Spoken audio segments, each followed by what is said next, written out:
Welcome, one and all, to another TMG interview. TMG is the movie guys, Adam. Hey, TMG. Talking movies. That's good branding right there. Thank you.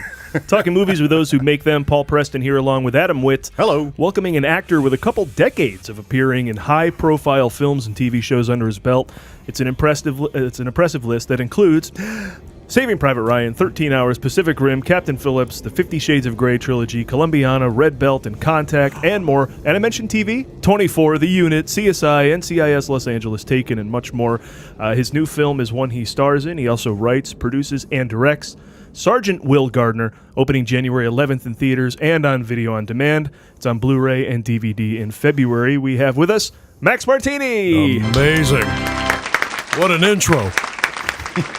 And I cut some out of it. Did you? You've done a lot, Max. Thanks. Let's be honest.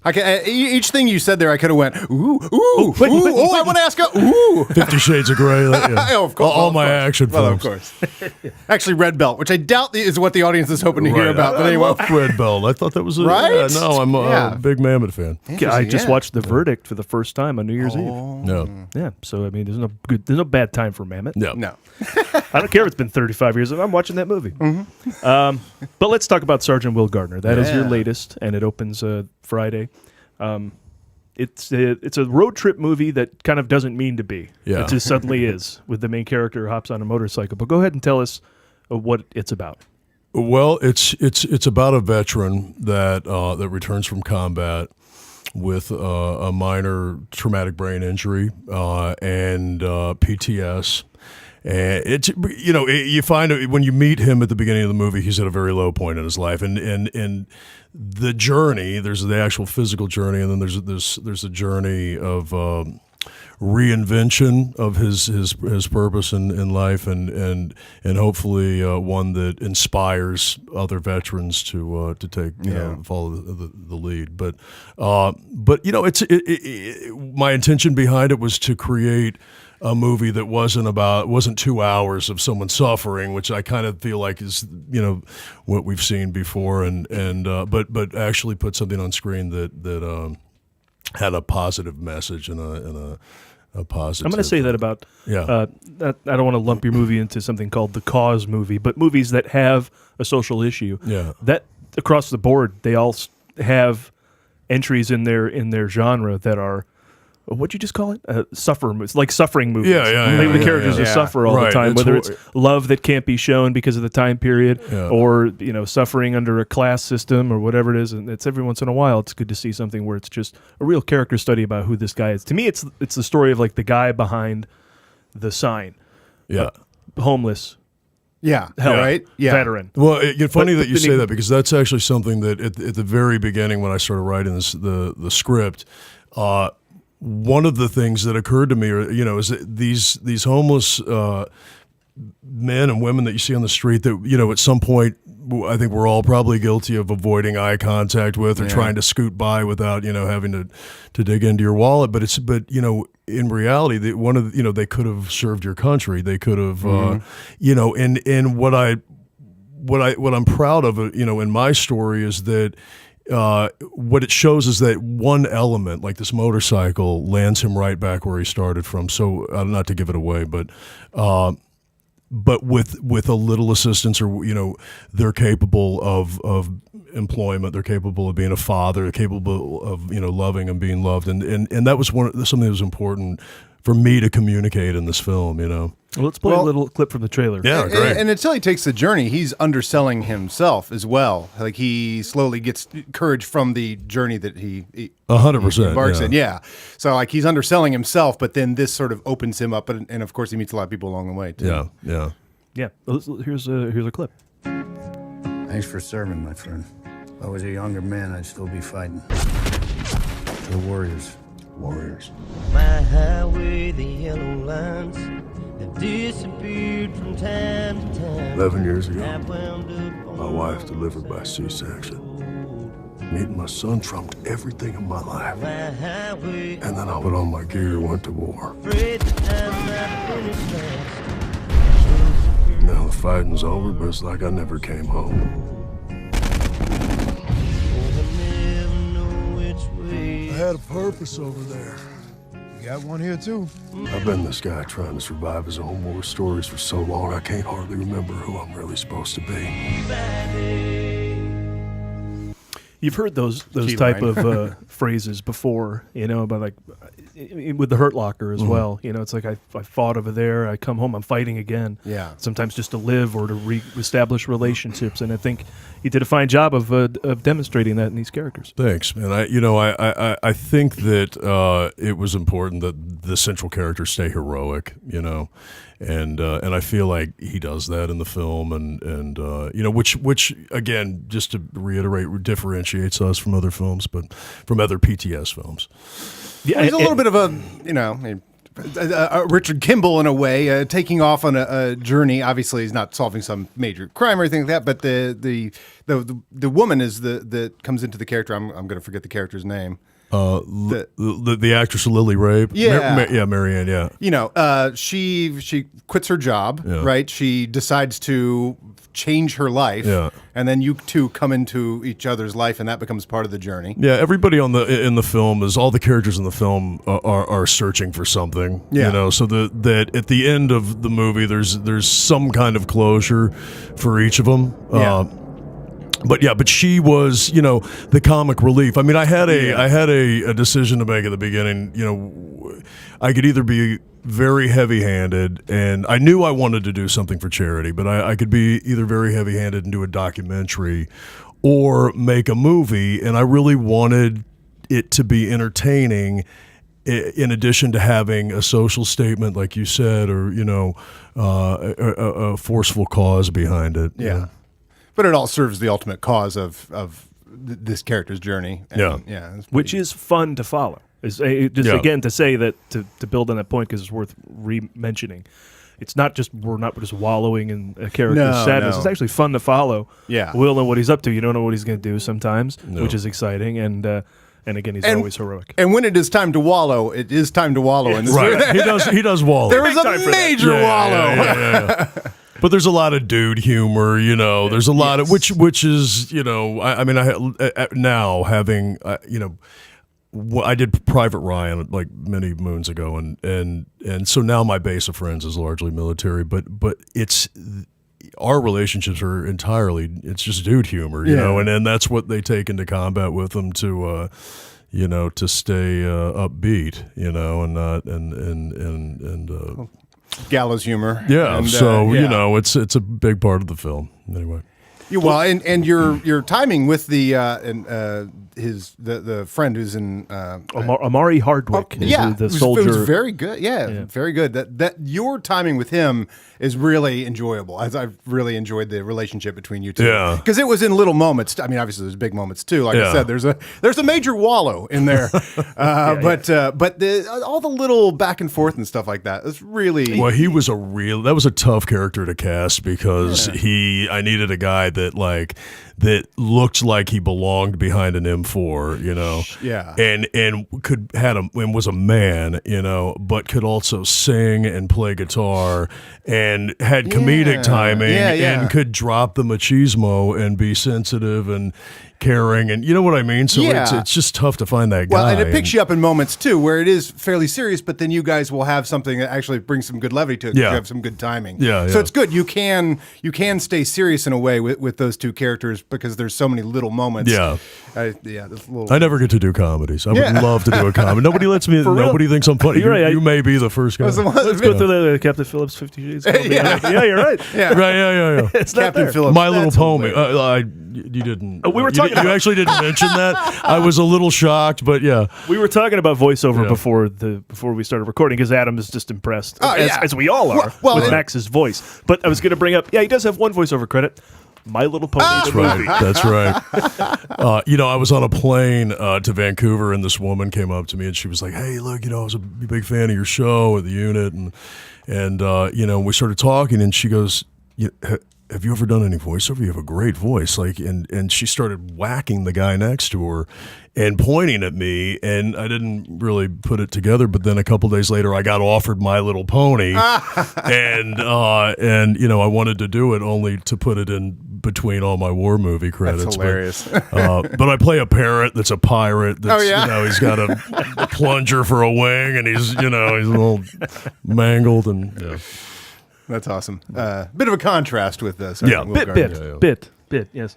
Have you ever? Because Adam thought you sounded like Sam Elliott. Have you ever done a Sam Elliott impersonation? I haven't. Oh, you want to give it a shot? Because here's a line from Did you really bring it? The Big Lebowski. Oh, want my to just say, God. Try a little Sam Elliott. Little southern, right? Little. Well, it's not unlike Will Gardner. I don't know about you, but I take comfort in all that. It's good knowing he's out there, the dude, taking her easy for all us sinners. It wasn't too bad. It wasn't too bad. And obviously there's a narration in this movie. You narrate certain parts of it. It is one of the better narrations of the Robert Frost's. There's a Robert Frost poem that opens up with it with that voice you're hearing right now, which I thought was pretty fantastic. Well, you mentioned he goes on this journey and meets all sorts of characters. Let's go through them real quick because it's a great roll call of actors who you want to see in a movie. This cast is great. Did you want to see Gary Sinise in a movie? Done. Sure, why not? Here it is. Yes. So Gary Anytime. Sinise. Now, also, you mentioned that you're doing good work with this film, and much of the proceeds are going to charity, including Gary Sinise's foundation. Yeah. Oh, fantastic. I can talk about that a little bit if you Yeah, want. So there's 3 charities. So they're receiving 10% each of our profits, so totaling 30. And one is called Higher Ground. It's out of Sun Valley, Idaho. They are assisting veterans using recreational therapy, conventional therapies. They have a 3-year follow-up in their program, which is amazing. So once you complete your therapy at the facility, they stay on you for 3 years and make sure you're reintegrating and you're healing properly. That's fantastic. Yeah, it's amazing. And actually, they just opened up a branch in LA that is additionally working with for the homeless veterans in Southern California. Wonderful. So, and then Warrior's Heart is our second. It's out of Texas. It was started by a buddy of mine, a Tier 1 operator, and they are not only working with veterans, but also active duty service people and first responders that are suffering from drug and alcohol dependencies and PTS. And then Gary's foundation, the Gary Sinise Foundation, which is just amazing. Like anyone in this business knows that he's. I personally don't know anyone that does more for our veterans, and he's really made it his life's purpose. I mean, he's an incredible guy, and he has a huge heart. I actually didn't know. I didn't know that he does. Did you not? Yeah. No. I think it came out of Forrest Gump, right? And the research yeah, exactly. So he has a band that's named after that Lieutenant Dan band. Oh, that's right. And so he entertains the troops around the world. I mean, he builds homes for veterans. He outfits homes for veterans that are disabled now. Just recently, he took like thousands of Gold Star moms and their kids to Disneyland. Like he's just constantly doing fantastic. something. Yeah. So. Well, and we're going to get into the production and how the script came about, but obviously that's I would also like to get into the production and how Gary Sinise comes into it when he finds out the subject matter. I guess we can talk about that. We know when you're actually let's go back to writing the script, I guess, because you were. In Saving Private Ryan, you guys actually went through boot camp together, right? Did that whole cast? I believe there was a story. Everyone went through boot camp. Yeah, we all did. Yeah, and then maybe the same thing for 13 Hours, right? Because generally there's a boot camp. Yeah. It's kind of tailored to the film, but so Private Ryan was very different. From the 13 Hours boot camp, the weapons were different, the tactics were different. But I want to stay on that for a second. It's not like white collar prison. It's like. Not boot camp for actors. It's boot camp. It's boot camp, right? Like they don't mess around. Right? Oh no, it's boot camp. Good. No. And they, look, and there's always a military guy running it, and he has a group of military guys working with him, and their job is to. I can't cuss on this, right? You can. It's to unfucked the actors. It's like they come out at the beginning of the boot camp and they're like, none of you will leave here the way you came in. So, it's aggressive and but it's so valuable because you do go in assuming that you're going to be, shuttled home in your sedan to the hotel every evening, and meeting for dinner with the rest of the cast downstairs for hors d'oeuvres and cocktails and it's a cushy life sometimes, and but when you get on these war films, which is my experience in Hollywood for the most part now, it gets brutal. Like you're camping out. You're literally camping out. You're sleeping in open-end tents and eating. But it's the type of bonding, and it's very bonding. Like other casts don't get that kind of bonding. This is what. Thank God I've never done this, but this is why everybody gets the tattoos together and you go out and you do that. Yeah, I have tattoos, but nothing from Saving Private Ryan. Did you work with Dale Dye? I did. Was he on that I film? did. I've done a couple movies. For anybody with in the Dale, audience who doesn't know, Dale Dye is extremely famous. Obviously, he's a military advisor on. The story "We Were Soldiers Once" is his story, right? Oh, I'm not sure. The Mel Gibson one? Yeah, I don't know. Isn't that Dale Dye's actual story? I might be wrong on that. But obviously, Platoon was the Only first I time had the I heard his internet. name. Yeah, right. Yeah, well, he worked so close on that film, and he's Yeah. a Vietnam vet, and he worked with Oliver Stone in that movie, and then became the Hollywood's go-to military consultant. Yeah. I've worked with him a couple times. I did a movie called The Great Raid with him. It was another World War II film. But he's one of these guys that he grinds you in that boot camp. Yeah, they must take some joy out of it. Here's all these actors and stuff like that. Like, all right, this is gonna be a little fun. But you figure it out, But I did Private Ryan, and then when I got to The Great Raid and I saw Dale again, I was like, oh Jesus. And then but I figured it out. Like I was low crawling out of my tent at night, meeting the armorers behind the shed and drinking Coors Light and eating apple pies. Like I hooked it up immediately. So I wasn't dealing with the fun. You know what I mean? When you see him at the premiere, though, does he just, how you doing, pal? Or is he still like, oh, yeah. Oh, no. I mean, we're always friendly. And he knows that I was, he figured it out. But he's like, hey, man, it's a dog-eat-dog. Does he hire a drill sergeant to yell at you guys, or does he yell at you guys? No, he will.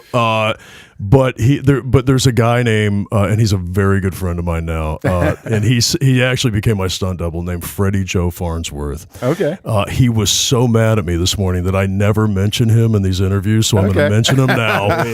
He's a former Marine, and he just all day long barks all day long.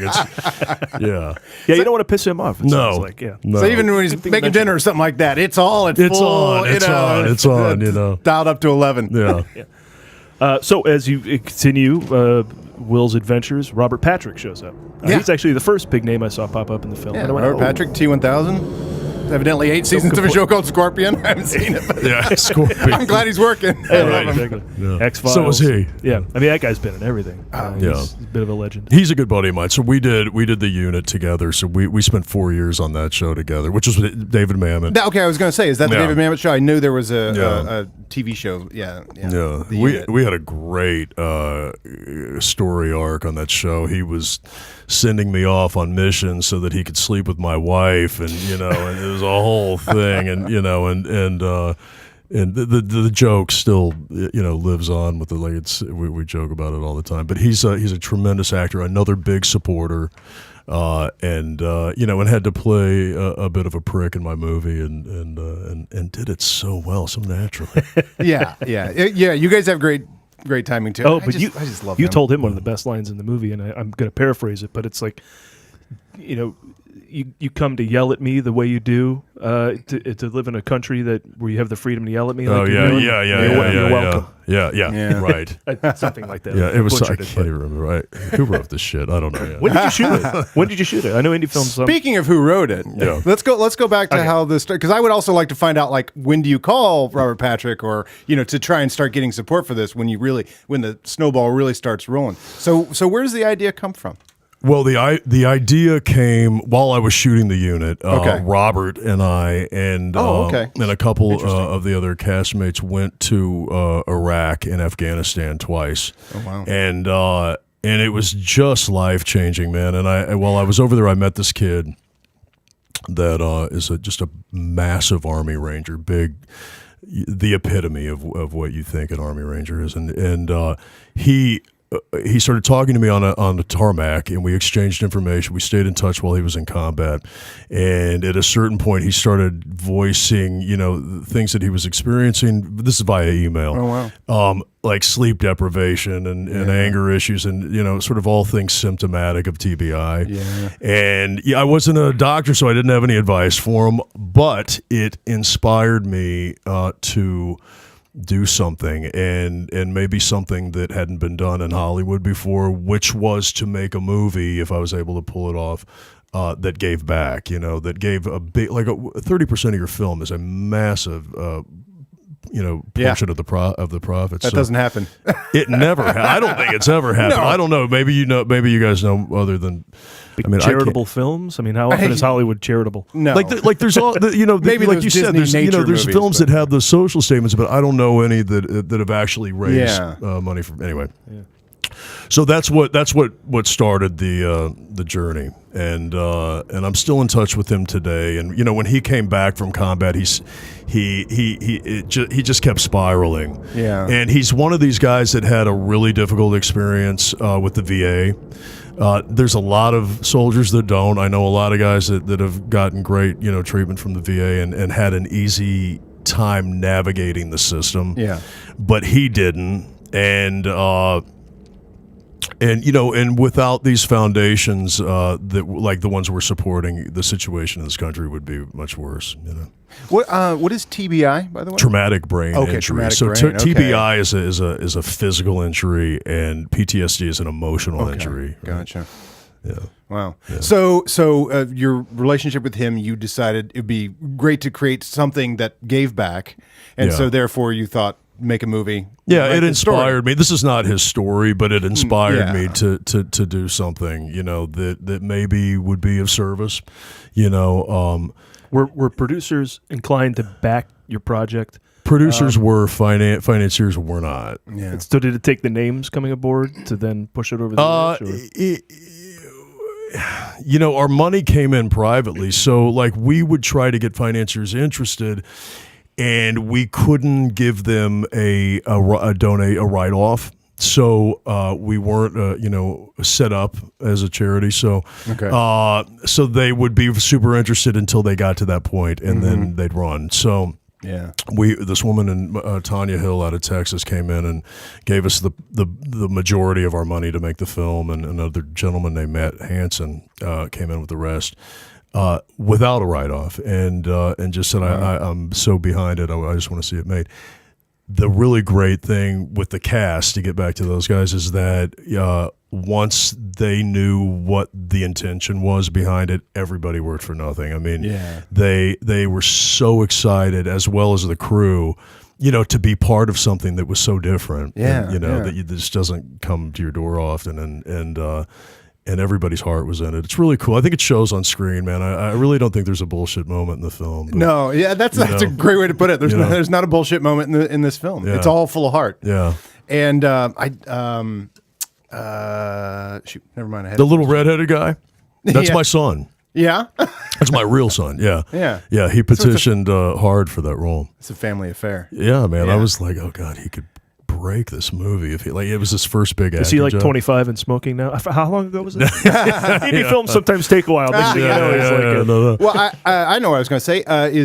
You mentioned producers that put in the money. Now, in terms of your actual producers that were in charge of getting the most production value out of probably very little money, I think, did a great job. Yeah, the locations, and then there are war scenes, there are inner city scenes, there are apartments. I mean, you got a lot of locations into this movie, which really adds to production value. We had a line producer that thankfully just was such a great guy, but he never gave up. Yeah. But he kept coming to us every other day, going, guys, I don't know, we can do this, and so, but we ended up. You're like, it's your job to say we can do this. That's what Don't we tell would me tell that. them. That's what we would How say dare to you? them. But we, and I don't mind making this public, but our budget was $2.3 million. Okay. But for $2.3 million, we had all these stars. We shot Yeah. in L.A., Albuquerque, Baltimore, and D.C. Wow. and we did a road trip across the country with a unit. That's impossible. Shooting that. That's impossible. And we did the combat, which is crazy. Oh, I so, mean, with guns and explosions and all this. And had all the equipment. And my producing partner, Mike Haggerty, and I, when we went to New Mexico, we were sitting down with the Teamsters cutting deals. We were like talking to the unions. It was such a crazy experience. Trying to negotiate everybody down, but honest to God, like the veteran thing, it just made it be much easier. That's great. Yeah, that's great. And usually the way to save money is to take some of the breadth of the distance, the travel, and the number of locations, and boil it down. Try to shoot everything in one room. Oh well, and obviously those movies don't stop feeling like a movie at some point, right? And this one obviously has the full journey. And he rides on his motorcycle distance from L.A. to the east end of Texas. You could shoot all that in California, but then when you see the nation's capital, you go, "Oop, all right, well, they they spent some money. That's good, and it was worth it." Yeah. More cast members who pop up. Jo Beth Williams, who I love and doesn't work enough. She's amazing. And so, was she a choice, or well, did you just go, what? She and I acted in a movie that I produced, that my stepfather wrote, that my brother directed, just That's before this. Your other directing credit on IMDb, right? It's my other producing credit. But we did a short film together too, so that's probably what Desert you Sun? Yeah, that's the other. Okay. That's the other. Gotcha. So I just produced this, and I acted in his movie, and she was in the film, and I knew who she was, but I mean, she was just. It was just a reminder what a great actress she is, and so she's the one that I had to be like, and not that she was reluctant, but I begged her to be in it. And it's such a small role, but she's so great. And that little dance at the end is just really, she just, anyway. That's the other thing, is it in. the number of cast members and actors and stuff like that. It's like, I don't know how I did it for $2.3 million. I know. Because then Dermot Mulroney shows up. Oh, I love Dermot Mulroney. And he's great too. So, and Lily Rabe, I just was like, where have I seen her before? And I reminded myself, I just saw her in Vice. Oh, was she in Vice? I didn't know that. Plays Cheney's daughter, Liz, right? Liz Cheney. Yeah, the one who ran for Wyoming. So. Yeah. She's great in that. That's another. I love it. I've seen that film twice already. That was another role that, like, we were like, oh God, if we get the wrong actress, because the joke that plays in the film, she really had to sell, and she sold it, So it was very funny, and I don't think she gets to be funny often, but she was great in the movie. Is that she looks like somebody famous? Now, from sitting here, I think you look like Neil McDonough, but that may not have played. He's a buddy of mine. And we actually. I don't think that may not have played across country quite as yeah. But it should, because Neil McDonough's great. Yeah. I was reminded there is a plot line in Arrested Development where who's the Punisher? Who's the second Punisher? Oh, Thomas Jane. Thomas Jane, right? Where he's playing a guy who is pretending to be homeless in order to get into the role or whatever, and so he always just keeps saying, "I just want my child back." So like that, and for a moment when there was that confusion in that part of the movie, I was just like, for a moment, it became that plot line from Arrested Development. But anyway. Oh, and also Blinking, you missed him, but Holt McCallany shows up in there. Another very good friend of mine. Yeah. So he and I. One of the leads in that? Mindhunter. Netflix. Oh, yes. He and I go up for everything against each other. I believe that. For forever. Makes it get tough. And he also has the voice. Yeah. But he talks like this. Max, hey buddy, it's a Holt. Hey, listen, I really liked your script, and I'd love to be a part of it. Like we have a similar, he's got a great cadence. But who got My Little Pony? I did. Big competition right there. That's right. See, a little That's jealous? right. Yeah.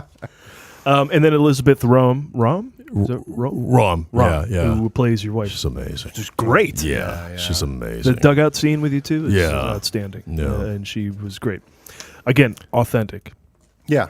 That word Yeah, describes a number of scenes and a number of aspects of this movie. And I thought the naturalism to it. That scene was the first thing we shot, and it was literally like, "Hey, how are you? Nice to meet you. I'm so glad you're here. Let's go do this scene." And it was such a tearjerker, you know. And so for as much as you're trying to put on screen, what are some of the days you guys had to put in? The 10, 12, 14-hour days? I mean, was it hard to make your days? I mean, we had a great AD. I mean, we had some really great crew, man. I mean, and they, you know, and a director that brought it home, that didn't keep everybody after hours. That's what you need. I mean, we're not giving enough credit here to the director who brought it all together. No, but it wasn't horrendous, and we had so much fun making it, and you know, generally there was a little cocktail hour at wrap, and you know, we were hanging out. It was hanging out, having fun, making movies. Yeah. You know? Now, if you're Ridley Scott, you go to Morocco to shoot the war scenes, right? Yeah, right. Max Martini, you go to Albuquerque. Was it Albuquerque? Okay, yeah.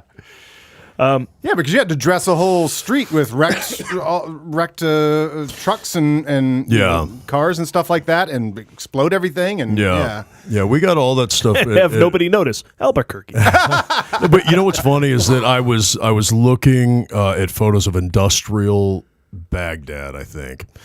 And it looks exactly like Albuquerque. Really? Yeah, and where we shot, like these big blown out warehouses, and you know, I was like, this is perfect. It's like that's great. You know, near the production. I've always office. said the most depressing drive in the country is from El Paso to Dallas. And it's not because nothing's there; it's because there was stuff there, and it's now all blown out and like cars on cinder blocks and stuff. And you're like, oh, it's really depressing. Mm-hmm. So, in a career filled with how was my Sam Elliott impersonation? Tell me the truth. Was it again? No, I don't. Was it okay? Pretty good. Yeah, pretty, not great. Yeah. Hey, listen, from zero to first shot, it was great for a cold read. Yeah, exactly. Not bad, right? I'll tell you how to nail that is there's a phrase, darkness washed over the dude, and that washed will get you into that. That's right. Yeah, so all you have to do is say that next time. That's your springboard. Washed. Darkness washed over the dude. So the last thing I want to talk about with Sergeant Will Gardner is, did you have a festival run? How did you get eventually Cinedigm? Is that the name of the company? Yeah, Cinedigm picked it up. So we bypassed all that stuff and decided to just have a sales screening, and so we had, I think, 4 or 5 offers. Cinedigm, they do a day and date release, so it's selected theaters, and generally I think for most films you want a big theatrical release, but for my audience, you know, I don't think they're going to the movies every Friday night, so like it just seemed better that we had the VOD come out with the theatrical, and I think we'll have a big Blu-ray and DVD sale. I think it'll be big streaming, you know. And I just wanted it kind of accessible, so you didn't have to make a big effort to get to it. You could just watch it in your living room. Yeah, because this Friday you're going to be able to rent this. Yeah, it comes out. It comes out in theaters on the 11th, and I think about 15 to 20 cities, and then simultaneously you get on Amazon or iTunes, iTunes, whatever, wherever you watch streaming. 30% of the profits are going to veterans charities. So if somebody wants to support this, just rent it. You can watch it later. Yeah, 100%. Yeah, just rent it. No, it's going to sit there until you watch it. Just contribute and let it sit there. Once you start watching it, you only have 24 hours to finish it, but probably 48. You can wait. Yeah. That's right. All right. Well, let's go back now to some of your first films. One I love is Contact, the great Robert Zemeckis film. Oh wow.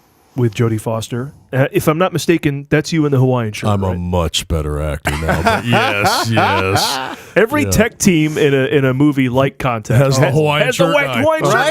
Yeah. Right. Who's Twister. Wacky. So how do you then not get nailed into that guy for your career? Thank God. I'm being at the polar opposite is where I ended up. But did you just start? That's true. You could get typecast. I think that's when you'd start getting all jacked up. Yeah. Muscular, just so you couldn't possibly be cast as that again. You know, that was a wacky. I was actually living in New York City, and I was in art school for painting and sculpture. Oh, wow. And I was I did a complete 180 when I got into this business.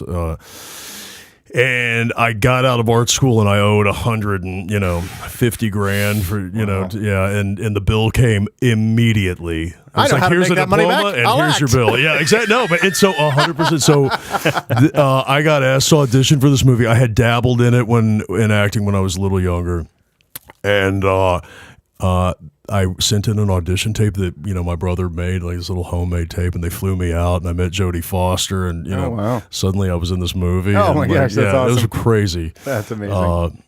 The casting woman said, "Hey, you should stick in LA. Like this doesn't, people don't get these shots." Yeah, right. And so I stuck around, and it worked out. Obviously a sign. You should give it a shot. Yeah, give it a shot. Give it a full-throated shot. Great underrated film, though. I love that movie. Yeah. Contact. Yeah, that's not one people talk about. And so, did you? What was the Zemeckis like? Give us a little. He was great. Yeah. I mean, look, I've gotten to work with, Zemeckis, Spielberg, Paul Greengrass, David Mamet, Guillermo del Toro. I mean, just like amazing directors. That's pretty cool because you were now It's directing so your own. cool. I mean, are you picking up stuff from these guys the whole time? You're like, I got a director inside me. Well, I'm going to see. I don't think when I was doing my shot list, I was going back through all the things that really stood out with these directors. Like one thing that was working with Michael Bay, and he's so good at layering. Like you look at his frame, you just take his frame, and you look at the layers of things that are in, from the sets to the smoke and the explosions and the actors, and there's so much going on. Slow motion American flag. Slow motion American flag. Drink. Which every film should have. You ever play the Michael Bay drinking game? No. We should wind up this Slow one. motion American flag. Drink. Low angle shot. That's amazing, Low angle shot. really. Drink. Yeah. Low angle shot drink. Sunset. Drink. Oh my god. People looking up at a plane flying overhead. It is sunset in Armageddon for 3 days. It is just sunset. Anyhow, so I did draw from Did you that stuff. Yeah. contact anyone specifically that from your military training in the past or from your filmmaking? In the I past? did contact military buddies to read the script for accuracy. There you go. That's how you get authentic. Yeah, and I had my buddies come in for the military stuff that were in Captain Phillips with me.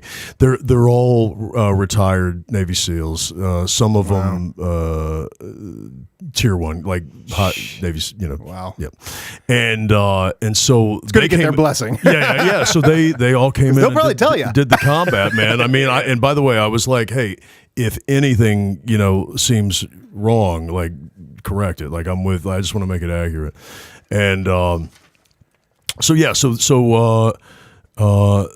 an amazing thing to have access to. A Navy SEAL team to come in and be your soul. I mean, you've been through enough of these things. You must watch some movies sometimes, and even I will sometimes be like, oh my God, there's clearly no military advisor on this. Right, no, it drives me crazy. It's like they're holding the guns upside down or whatever. No, it's one of the this always amazes me, but like whenever I'm in a bind, I'm like I just have this crazy base of buddies. I'm like, hold on a second. I know a guy he's in the CIA. Just give me a second. You know what I mean? Like I know agency guys. I like all. That's it's awesome. Just and the training, to go shooting and train with these guys is pretty. It's badass. Yeah, it's pretty badass. Yeah. You feel like a badass? You feel like you handle a little yourself. bit. Yeah. It certainly carries in silent moments in Sergeant Will Gardner. Wait a second. Yeah, I do. Like, he could beat that guy up. Yeah. So let's talk about Saving Private Ryan then. So when the team, Tom Hanks, Captain Miller, and his team eventually come across Ryan, you're the head of Ryan's platoon. Yeah. And so that's when he says, I'm not going. Yeah. And you're into that whole conversation. Yeah.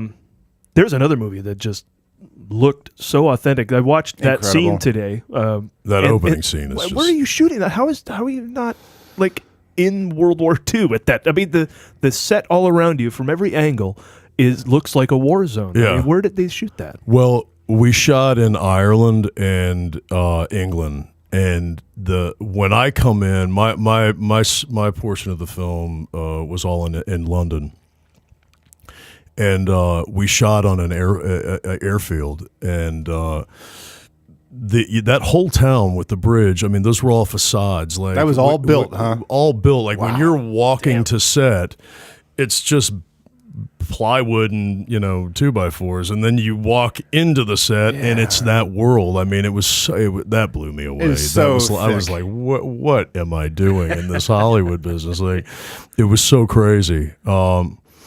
Such exacting detail, and God, that's just the layers of that set. Yeah. It was pretty cool, and to work with Hanks and just surreal, and then to do it again on what was it, Captain Phillips, Captain Phillips, and not really be on camera with him. Like we said hello. Then I never saw him. Oh yeah, right. And then in the movie it looks like we spent very few people work with Tom Hanks on that movie. Yeah, that's right. Yeah, so I mean, every movie you're in is like, how did they even make this? So like Pacific Rim, how do you even make that movie? How does that movie even made? That was all. We had 10 sound stages in Toronto, and the robots were all on these hydraulic platforms, like half of the size of a soundstage. Wow. So when the robot would step, the platform would go boom, boom, and so they built these incredible sets, and everything else was green screen, which I had never done. So you're basically acting to laser pointers. Yeah. They're like, okay, there's the lizard, and then and you're reacting to the lizard, and and then when the movie comes out, you're like, oh my God, that's what the lizard looked like, because you have no idea.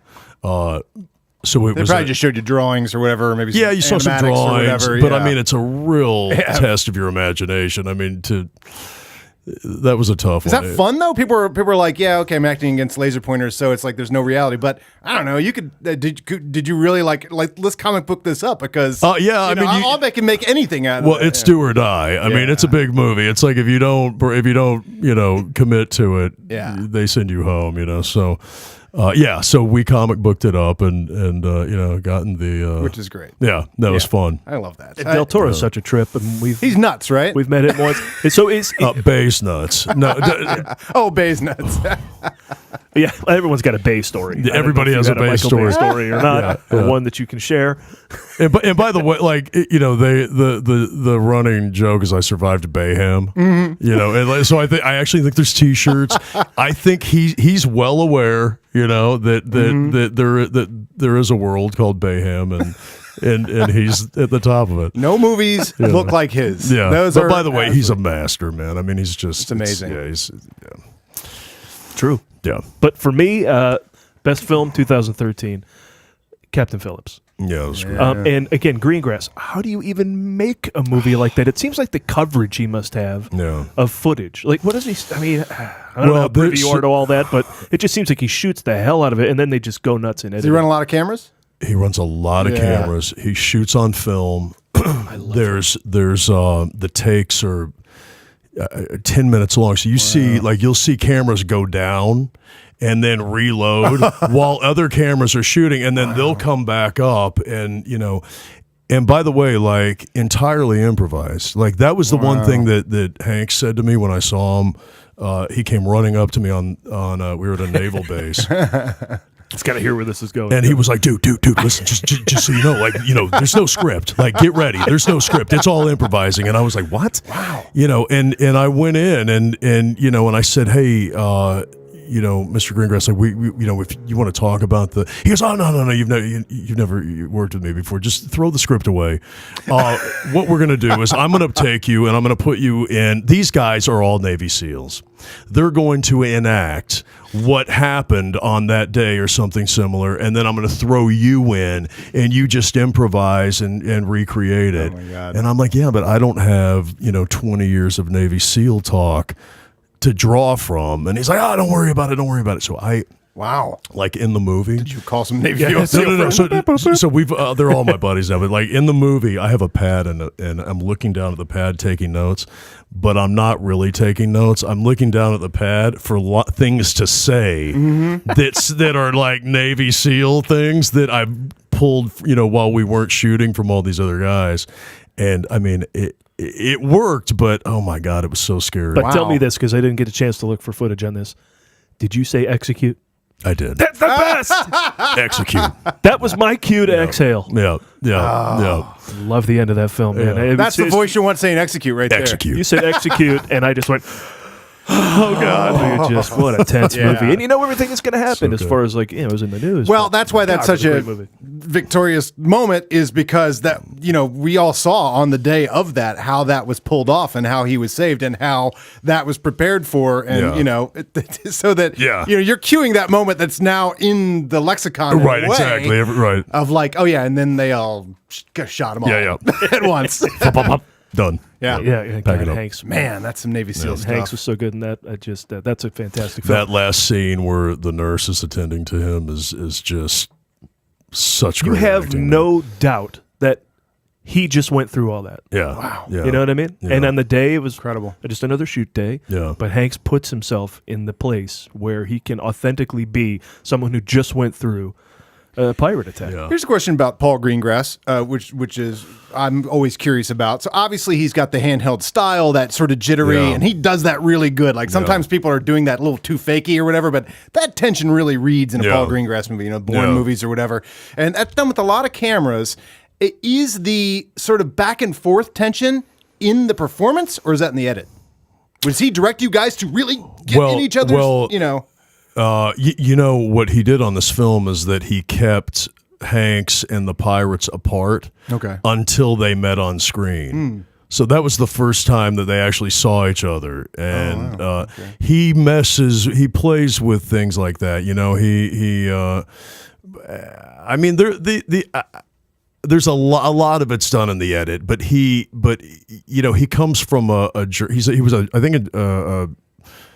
in journalism. I think he was like, I don't know if he was a camera guy or I don't think he was a journalist, but I know he comes from photojournalism. Yeah. Okay. And that makes complete sense, doesn't it? Yeah. Yeah. When I heard that, I thought, oh, okay, that makes sense. Yeah. He makes this set into a war zone that he's photographing as though he doesn't know what's going to happen. And he's manipulating the actors in the situation so that it does create that tension. Like Hanks said, when he met the pirates for the first time, it was really freaky. Like he didn't know what they looked like, and they're all these lanky dudes with machine guns. They look completely unique. By the way, those guys, they were all cabbies, right? Like from Minnesota. They're or from something, Minnesota. Right? Yeah. When I met them, they were all in like rap, gear and like high tops and jumpsuits and That's awesome. pretty funny. That's great. If you haven't seen that film yet, you must. In fact, we were just talking about the pros and cons of Netflix before the movie, or before this interview. That's one of the cons for me is that 22 July, the new Paul Greengrass film has gone straight to Netflix, but you can go watch it. Yeah. I have a screening of it. I just RSVP'd for Monday night in the theater because he's so cinematic. Yeah. I gotta go to the theater. Yeah. I haven't seen it. I want to see it so bad. Yeah, it's about the Norway terrorist attack from like 10 years ago. And Roma, I don't know if that's still in theaters though, but I want to go see that in theaters because I did. That isn't. Yeah, love it. Whatever you think of it, the guy is so cinematic. Alfonso Cuarón just incredible. builds. I mean, you got to go. It's ridiculous. Yeah, it's meant for the big screen. And My Little Pony, don't see that in theaters. Wait until that's out. See that, IMAX. See that in the plane. IMAX, right? Exactly. There's no way to feel the sparkles unless they're in 3D. So let me ask you what we ask everyone who comes on the show. What is your favorite movie of all time? Oh my God, that's such a hard question. I am going to go with modern movie, and I got to tell That's you, a good call because people pull out the classics and it's there's like, so all many right, classics. We get but- it. Godfather's great. Right, Star Wars is exactly. epic. Yeah. But what's the I started saying Sneakers one year. I was just like Sneakers. Sneakers is my favorite movie, and then it started a whole conversation. If I said Star Wars, everyone was like, "Oh yeah, that makes sense."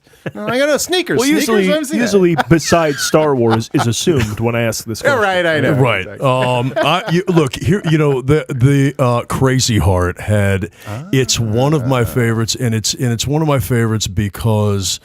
It's just masterclass acting. It's Jeff Bridges, man, is so good, and his performance was so simple. And I just kind of like those simple movies and simple stories, and I love that country world, and it just kind of it really resonated with me. There's a little of that in Sergeant Will Gardner. There's a little of that in Will Gardner, and that's a character that I would have loved to have played. I know there's broken something differently, but yeah. Plenty of country music in your film. Yeah, you're a fan. Yeah, person. yeah, I'm a big fan. Well, and that's probably another Yeah, reason. yeah. But yeah, I'm a huge fan, and all those artists like Rascal Flatts and Jason Aldean gave us those songs, and my buddy from Rascal Flatts actually did the score that's great. for the film, Jay DeMarcus, and so yeah. Yeah. It's a weird answer, but but I really love that movie. Yeah. I could watch it over and over. Well, I also love getting as impacted in a modern movie as you would in one that you watched 20 or 30 times. Something like that resonates in a way just seeing it once. You know? Yeah. So, yeah, I think it's cool when a movie does that and you go, this is going to be one of my favorite movies. Yeah. Like, Well, it's from now on. I'm that way about Captain Phillips. Yeah? No joke. Oh, yeah. I've seen it 4 or 5 times. Yes. I got the T-shirt. Come on. You know, I think like when you're in Hollywood, when you're in the business, and you can go to the theater and get lost in a movie without dissecting it technically, and seeing through everything and how all the behind the scenes stuff is a good sign. I have to catch myself and slap myself sometimes in a movie because I will get into, oh wow, that really did, and I go stop analyzing, just get into it. Right. Which is why I enjoy Transformers: The Last Knight. Paul, you and I need to see it. We've talked about Michael Bay tonight. It's actually genius, but we'll continue later on. I just remember halfway through that movie when they were in Stonehenge, you're like, this movie's insane. It's insane. It's the most insane. If you didn't know what a Transformer was, or you just dropped into that movie, you're like, this is amazing. It just keeps going wherever the hell it wants to. And then, of course, ends with a robot riding a robot dinosaur. I mean, come on. If I just told you there's a movie like that. That's funny. All right, well, hey, listen, the Transformers of last night, a great way to end your show. That wraps another TMG interview. Follow us on Twitter at The Movie Guys, Facebook.com/The Movie Guys, as well as YouTube, iTunes, Instagram, all that nonsense for your daily jokes, articles, media, links, and more. Thanks to Max Martini. Yeah. Good job. Fantastic. Thanks, guys. Thanks for having me. The star of My Little Pony. No, I'm sorry. What is it? Sergeant Will Gardner. Sergeant Will Gardner. Is there any other plugs? Like, is there social media? Yeah, I mean, one way that people can follow me is on my social media. It's Twitter's at Max Martini LA, and Instagram is Max Martini LA. We're gonna keep going through the give back, phase of the movie, and hopefully people follow that. That's great. Yeah, that's fantastic. And again, audience, it's available this weekend. Rent it. Support the soldiers. You can watch it later. It'll just sit there rented until you're ready. But just support it. You don't even have to watch it. Just rent it. You don't even have to watch it. Isn't it kind of a shame that we even have to have charitable organizations for vets? That's insane. Don't get me started. I'm glad we do, but we shouldn't go down there. It's but I'm glad you're doing this. Thank you. My wife and I haven't had too many opportunities to do that kind of thing, but we did a play in 2005. That was a while ago. That raised $2,700 for Gilda's Club. And you just get a little fire under you when you're doing something that's good heart food. Has a broader range of people it helps. Yeah. And as ever, you can find everything that we are up to at themovieguys.net for reviews and articles and interviews and more. So thanks a lot, Max. And again, Sergeant Will Gardner, January 11th. Thanks.